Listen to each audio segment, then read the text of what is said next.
অনেকেরই ধারণা ছিল যে কোনো মুহূর্তে ভারত পাকিস্তানে আক্রমণ করতে পারে এবং পাকিস্তান গুরুত্বপূর্ণ মন্ত্রীরা এই সম্পর্কে আগাম বক্তব্য দিয়েছেন যে 24 থেকে 36 ঘন্টার মধ্যে ভারত পাকিস্তান আক্রমণ করবে। সেই 36 ঘন্টা গতকালকে শেষ হয়ে গেছে, ভারত এখন আক্রমণ করে নাই। কেন ভারত এখন আক্রমণ করেনি, এখন এটা হলো প্রশ্ন। আমি নিজেও বিশ্বাস করি ভারত আক্রমণ করবে, বাট আমি কোনো দিন তারিখ দেইনি। আমি বলছি যে এনি টাইম, যে কোনো একদিন 0 আওয়ারে অথবা ভোর 5টা-6টার মধ্যে আক্রমণ সে করবেই। সেটা কখন করবে না, তার সুবিধাজনক সময়ে করবে। কিন্তু তার আগে সে যে কাজগুলি করতেছে সেটা হচ্ছে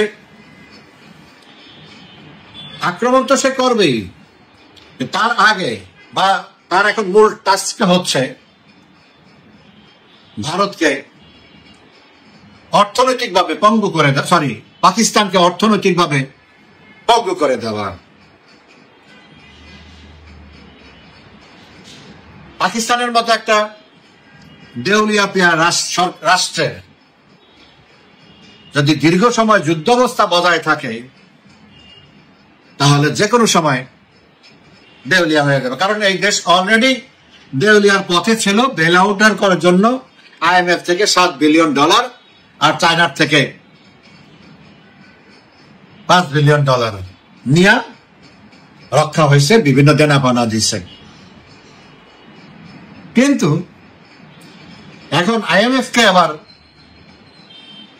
আজকে ভারত IMF কে পাকিস্তানের যে $7 বিলিয়ন তার মধ্যে 1 পয়েন্ট কত বিলিয়ন যেন $1.5 বিলিয়নের কাছাকাছি অলরেডি পেমেন্ট করেছে, বাকিটা স্টপ করার জন্য অনুরোধ করেছে। কেউ হয়তো মনে করতে পারে ভারতকে IMF কে অনুরোধ করা এটা IMF এর সিদ্ধান্তের ব্যাপার না, ভারত একটা ফ্যাক্টর। ভারত IMF এর গভর্নিং বডির ভোটার মেম্বার এবং পাওয়ারফুল মেম্বার। IMF এর নিয়মটা হচ্ছে পৃথিবীতে যাদের ইকোনমি যত বড় তাদের স্টেকটা তাদের তত বেশি, তাদের কোটা তত বেশি, তাদের ভোটিং ক্যাপাসিটি তত বেশি। এই ক্ষেত্রে নাম্বার 1 হলো আমেরিকা। তারা যে কোনো সময় যে কারো লোন আটকে দিতে পারে, আবার তারা কারো পক্ষে সুপারিশ করলে সেই লোনটা সহজে হয়ে যায়।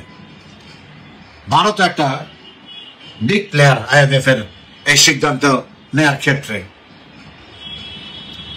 তো ওই কারণেই ভারত তো এখন যে একটা অনুরোধ করবে তার নিজের ক্যাপাসিটিটা তো আগে নিজে জাজ করতে হবে যে আমি আবার কোন অথরিটিতে কোন মানে ক্যাপাসিটিতে IMF কে আমি এই কথা বলি। তার সেই অথরিটি আছে বিধায়, সেই ক্যাপাসিটি আছে বিধায় সেই কথাটা বলছেন।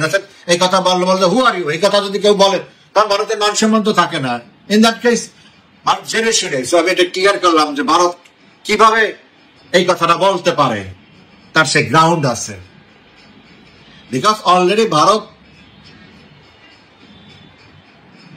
অলমোস্ট 4th ইকোনমি, আগামী কয়েক মাসের মধ্যেই 4th ইকোনমি হবে, আগামী বছরের মধ্যেই সে 3rd ইকোনমি হবে ওয়ার্ল্ডে, জাপানকে টপকাইয়া। এখন এই 2-3 মাসের মধ্যেই সে জার্মানিকে প্রায় সমান সমান হয়ে গেছে। এই 2-3 মাস 4 মাসের মধ্যে এই বছরের মধ্যে কনফার্ম সে 4th বিশ্ব বড় অর্থনীতি হবে। অলরেডি তার $4.3 ট্রিলিয়ন ইকোনমি, জার্মানি হলো 4.35, মাত্র অল্প একটু বেশি। সো ওই প্রেক্ষাপটে IMF এর তার স্টেকটা অনেক বেশ শক্ত, যার জন্য সে রিকোয়েস্ট করছে। এখন IMF কি করবে নির্ভর করে এটা অনেকটা আমেরিকার উপরে। এখন আমেরিকার সাথে আমার তো ধারণা যে আমেরিকার সাথে কথা না বলে ভারত তো এই ধরনের একটা প্রপোজাল দিতে পারে না। নিশ্চয়ই সে আমেরিকার সাথে কথা বলেই এটা করেছে। যাই হোক, সেটা ভবিষ্যতে দেখা যাবে। বাট এটা যদি বন্ধ হয়ে যায় সাথে সাথে পাকিস্তান দেউলিয়া হয়ে যাবে, আর কোনো বেরিয়ে যাওয়ার আর কোনো রাস্তা নাই। চীন আর কত দিবে? গতবার দেউলি হওয়ার পথে শেষ পর্যায়ে যখন রিজার্ভ যখন 0 হয়ে গেছে, তখন প্রথমে চীন মিডল ইস্টের থেকে কিছু পেয়েছে, এইভাবে জোড়াতালে যায়, কিন্তু IMF না দিলে হবে না। শেষ পর্যন্ত প্রথমে না বলছিল, পরে আবার সবাইকে ধরে ধরে নিয়েছে।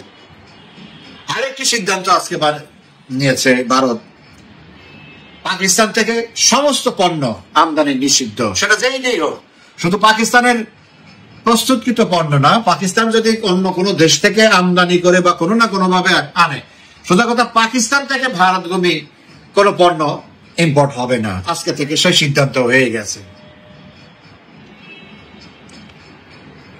সবচেয়ে বড় অস্ত্র হলো সিন্ধু পানি। এটা যদি ভারত কন্টিনিউ করে, পাকিস্তান শেষ। ওটা পারমাণবিক বোমার থেকে অনেক বেশি শক্তিশালী। It is call silent nuclear bomb. শেষ। এখন কেন ভারত আক্রমণ করতেছে না? তো আরেকটা জিনিস বলছি, স্টারলিংক। তাও আজকের সিদ্ধান্ত, ভারত স্টারলিংকের কাছে জানতে চেয়েছে পাকিস্তান এবং বাংলাদেশে তারা যে স্টারলিংক দিচ্ছে, সেই স্টারলিংক কোথায় কোথায় ব্যবহার হবে এটা তারা জানতে চেয়েছে। সিকিউরিটি রিজনে জানতে, যেহেতু বাংলাদেশ এবং পাকিস্তানে উগ্রবাদী জঙ্গিবাদ মাথা খারাপ নিয়ে উঠছে, আর পাকিস্তান তো এটার চাষই করে, আফিমের মতো উগ্রবাদ তারা চাষ করে। আজকেও বেলুচিস্তানে 20 জনের উপরে সৈন্য মারা গেছে বিদ্রোহীদের গোলাগুলিতে। তো এই দুই দেশ এখন জঙ্গিবাদের টার্গেটে পড়ে গেছে। সব পাকিস্তানের কাছে, স্টারলিংকের কাছে ভারত জানতে চেয়েছে যে স্টারলিংক এই দুই দেশের কোথায় কোথায় ব্যবহার হবে এবং কোন কোন ক্যাপাসিটিতে।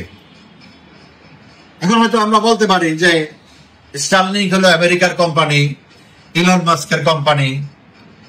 ভারতের এত খবরদারি করা, ভারতের এই প্রশ্নের উত্তরই বা কেন ইলন মাস্ক দিবে এই জন্য, তা না হলে ভারত স্টারলিংক নিবে না। যদি যথাযথ সন্তোষজনক জবাব না পায়, তাহলে স্টারলিংক ভারত নিবে না। এই জন্যই ভারত এই কথাটা বলতে পারে।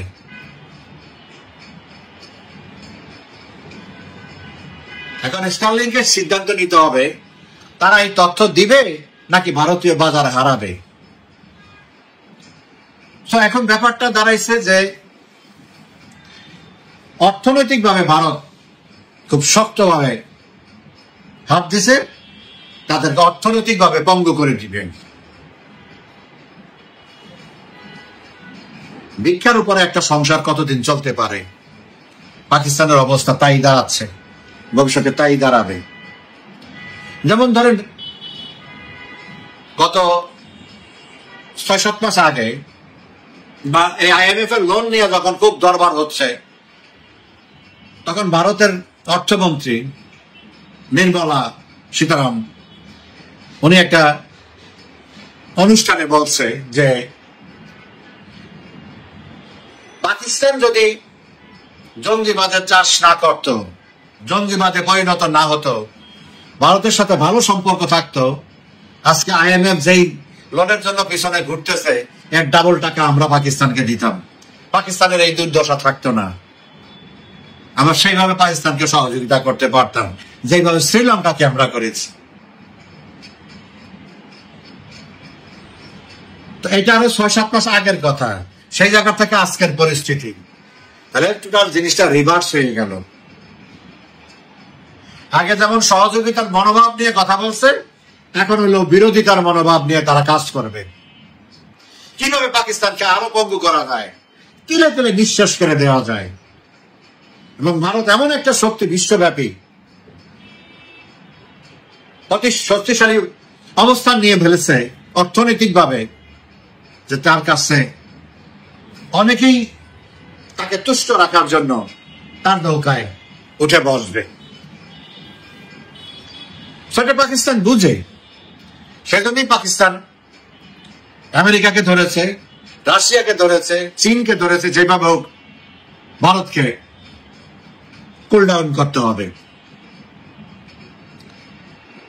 এখন আমেরিকা মূলত একটা নেগোসিয়েশন পর্যায়ে আছে। চায়না অলসো অন বোর্ড, তারাও চাচ্ছে যে যাতে জিনিসটা একটা সম্মানজনক কিছুর মধ্য দিয়ে ভারতকে ঠান্ডা করা যায়। এখন আমেরিকার ভাইস প্রেসিডেন্ট গত পরশুদিন ফক্স নিউজে একটা ইন্টারভিউতে বলছে যে আমরা ভারত একটা সীমিত ভাবে ব্যবস্থা নেই, এটা যেন বড় আকার না হয়। তার মানে কি, একটা স্ট্রাইক করো, সেটা যেন বড় আকারে অল আউট যুদ্ধে না পরিণত হয়। এই হইল এখন আমেরিকার পজিশন। স্ট্রাইক করবো, করো, কোনো সমস্যা নেই, তোমার সম্মানটা আমরা চাই, তুমি সব বড় বড় মর্যাদা নিয়ে থাকো, কিন্তু সেটা যেন ব্যাপক না হয়। এখন কথা হচ্ছে আমেরিকা এবং চায়না উভয়, রাশিয়া উভয় কাজ করতেছে পাকিস্তানকে যে তুমি রিটালিয়েশনটা করো না, রিটালিয়েট করতে যাইও না, তাহলে ওখানে আমরা এটা শেষ করে দেব। তারপর ভারত যে অর্থনৈতিক ব্যবস্থা নিছে আস্তে আস্তে আস্তে, আর ভারতের কথা হলো পাকিস্তানকে স্ট্যান্ড নিতে হবে এগেইনস্ট টেরোরিজম, যে আমরা টেরোরিজম আশ্রয় দেব না। এটা কিন্তু কথার কথা না, এটা ভারত এটা বললো আর পাকিস্তান বলে দিল হ্যাঁ আমরা টেরোরিজম আশ্রয় দেব না বা আমরা এটাকে প্রশ্রয় দেব না, বিষয়টা সেটা না। এটা কথা, এই কথাটার একটা সিগনিফিকেন্স আছে। এই কথাটা বলার সাথে সাথেই তখন প্রশ্ন আসবে, ভারত তখন বলবে যে এই তোমার টেরোরিজমের খাতগুলো, এগুলো তুমি কন্ট্রোল করো।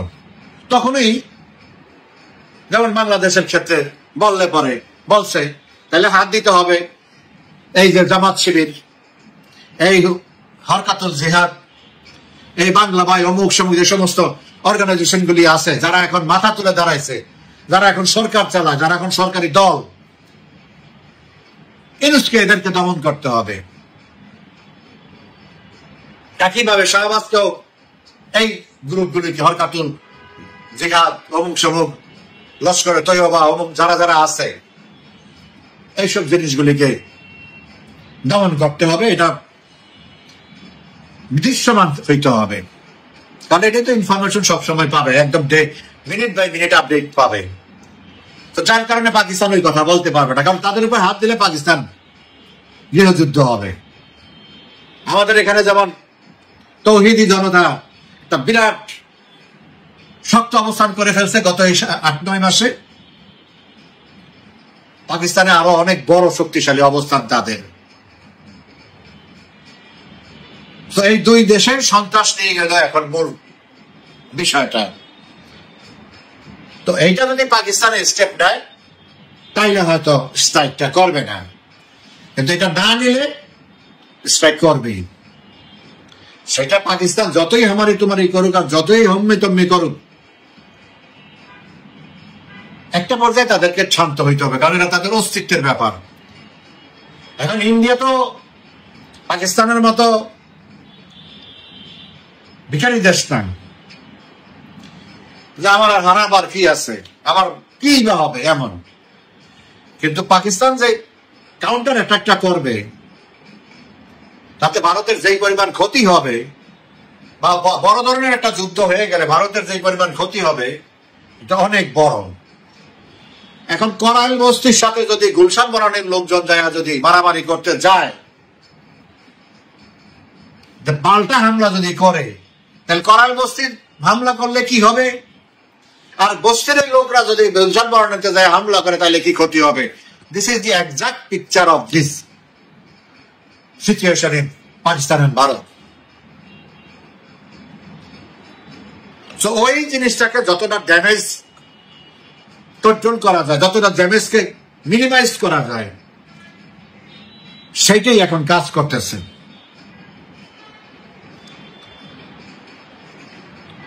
আমি মনে প্রাণে চাই যাতে কোনো ফায়ারিংটা না হয়, আর কি শুটিং কনফ্লিক্টটা যেন না হয়, তাতে শুধু মানে সম্পদের ক্ষতি হবে, শুধু তাই না, প্রচুর জীবনহানি হবে, যেটা আমি ব্যক্তিগতভাবে কোনো অবস্থাতেই চাই না। বাট একটা হবে, যদি না পাকিস্তান ওই ঘোষণা দেয় যে আমরা এটা করব, সেটা খুব তাদের জন্য খুব ডিফিকাল্ট হয়ে যাবে। এখন চায়নার রোলটা এখানে কি? চায়নার রোলটা হচ্ছে পাকিস্তানের থেকে, পাকিস্তান আর চায়না অত্যন্ত ঘনিষ্ঠ বন্ধু, দীর্ঘদিনের বন্ধু। এখানে একটা সিনারিও আছে 1971। সিনারিওটা হলো পাকিস্তানের সাথে খুব বড় ধরনের যুদ্ধ হয়েছে ইন্ডিয়ার সাথে 71-এ, কিন্তু চায়না কিন্তু এখানে সরাসরি অংশগ্রহণ করে নাই। প্রাথমিক অবস্থায় কিছু অস্ত্র শস্ত্র দিছে, পরবর্তীতে সেটাও বন্ধ করে দিছে রাশিয়ার হুমকির কারণে। তো এখন ব্যাপারটা এমন দাঁড়াইছে যে পাকিস্তানের সাথে ঘনিষ্ঠ বন্ধুত্ব, এটা যেমন ঠিক, আবার ভারতের সাথে চায়নার অর্থনৈতিক গুরুত্ব পাকিস্তানের থেকে বহু বহু বহু গুণ বেশি।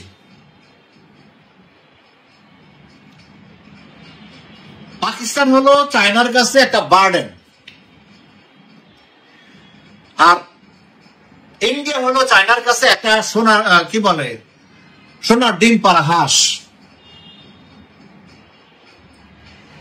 চায়না ইন্ডিয়াতে $95 বিলিয়ন এক্সপোর্ট করে, ইন্ডিয়া মাত্র $8 মিলিয়ন এক্সপোর্ট করে, ইম্পোর্ট করে ইন্ডিয়া চায়না থেকে। তো চায়নার স্টেকটা কত বড় এখানে। তো ভারতের সাথে ওই ঝামেলায় চায়না যাবে না। চায়নার একটা লিমিট আছে, কোন পর্যন্ত চায়না পাকিস্তানকে নিয়ে যাবে, এটা যেন আমাদের সবার মাথায় থাকে। চায়নাকে জেনে এত লাফালাফি করার কিছু না। চায়নার মূল প্রায়োরিটি হচ্ছে বিজনেস, মানি, অর্থনীতি। তারা যুদ্ধবাজ দেশ না, তাহলে তাইওয়ান বহু আগে চায়না নিয়ে নিতে পারতো। একদিনও টেকার কোনো ক্ষমতা চায়না ইয়ার নাই, এক বেলাও নাই। সকালে শুরু করলে সকালের মধ্যেই শেষ করে দিতে পারবে কাহিনী, কয়েক ঘন্টার ব্যাপার। কিন্তু বছরের পর বছর চায়না অপেক্ষা করতেছে, আস্তে আস্তে আস্তে আস্তে করে তাদেরকে ডিপেন্ডেন্ট করে চায়নার উপরে। চায়না সেভাবে ইনভেস্ট করতেছে, মানে অন্য থিমে তারা গেছে। অনেক বেশি ইনভেস্টমেন্ট করা, অনেক বেশি নির্ভরতা নিয়ে আসা চায়নার উপরে, মানুষের মন জয় করে আস্তে আস্তে রিইউনিফিকেশন হওয়া, জোর করে না। So this is a great example for China. They don't want to apply force. Macau নিছে শান্তিপূর্ণভাবে, হংকং নিছে শান্তিপূর্ণভাবে, তাইওয়ানও যাবে হয়তো আগামী 2 বছর, 2.5-3 বছরের মধ্যে চলে যাবে। সো চায়না যুদ্ধবাজ দেশ না, তারা যুদ্ধ চায় না, হাঙ্গামা চায় না, তারা অর্থনৈতিক যুদ্ধও চায় না, তারা শান্তিপূর্ণভাবে ব্যবসা করতে চায়, স্বাবলম্বী হইতে চায় অর্থনৈতিকভাবে, তাই হয়ে দেখাইছে। 1990 সালে $300 বিলিয়ন অর্থনীতি, আজকে $20 ট্রিলিয়ন অর্থনীতি। It's a magic. সো চায়নার উপরে কেউ যেন এই মিসআন্ডারস্ট্যান্ডিং না হয় যে চায়না বিরাট কিছু পাকিস্তানের পক্ষে করবে, কখনোই না, কখনোই না। তো এখন কনক্লুশন হচ্ছে যে আমরা অপেক্ষায় থাকি এই উত্তপ্ততা যেন কমে যায়, কারণ যত বেশি উত্তপ্ত হবে আমাদের রিস্ক তত বাড়বে। কারণ এই ফজলুর রহমানের মতো এরকম উন্মাদ লোকজনের অভাব বাংলাদেশে নাই, অনেক আছে। এরকম উস্কানিমূলক কথাবার্তা এবং আচরণ করা, কিছু করে ফেলারও অনেক লোক আছে। তো আগুন যখন লাগানো থাকবে তখন যে কোনো সময় আগুনের মধ্যে কেউ ঘি ঢালতে পারে। তো যত তাড়াতাড়ি ওই দিকে সমস্যা সমাধান হয়ে যাবে তত তাড়াতাড়ি আমরা অন্তত এই দিক থেকে সেফ থাকবো, তারাও সেফ থাকবে, আমরাও সেফ থাকবো। পাকিস্তানকে চায়না ধরেছে, এখান থেকে পাকিস্তান আর বেরোতে পারবে না, এটা হলো শেষ কথা। পাকিস্তান যতই আণবিক শক্তি আর অমুক শক্তি থাকুক, আপনার হাতের জোর আর পেটের ক্ষুধা দুই জিনিস। হাতের জোরের থেকে পাকিস্তানের পেটের ক্ষুধা অনেক বেশি, বিদেশের উপরে সে নির্ভরশীল পুরোপুরি, আর বিদেশটা হইল ভারতের নিয়ন্ত্রণে। এই জিনিসটা মাথায় রাখতে হবে। লেটস হোপ ফায়ারিংটা যেন না হয়, বাট সম্ভাবনা খুব বেশি, যে কোনো সময় হতে পারে, একটা রিটালিয়েশন হবে, আমি আগে বললাম। কিন্তু সেটা পাকিস্তান যদি আবার প্রতি উত্তর দিতে যায়, ওইটার উপর নির্ভর করে তারা কতটুকু কি করবে। আমি একটা বড় মোটামুটি একটা সাইজ লেভেল অ্যাটাক করলাম, পাকিস্তান হয়তো একটা জায়গায় দুটা বম্বিং করলো, সবাই পাশের থেকে ধরলো, চায়না ধরলো, রাশিয়া ধরলো, আমেরিকা ধরলো, ঠিক আছে, আর কিছু করো না, তুমি তো বড় করছো, তুমি বেশি করছো, তাতে থাকো। কিন্তু পাকিস্তান যদি আবার সমানে সমান করতে যায়, তাইলে বিপদ আছে। এখন হলো সেটাই হলো আমাদের কামনা, যেটা যেন না হয়। দেখি আল্লাহ ভরসা কি হয়। ভালো থাকবেন সবাই, ধন্যবাদ।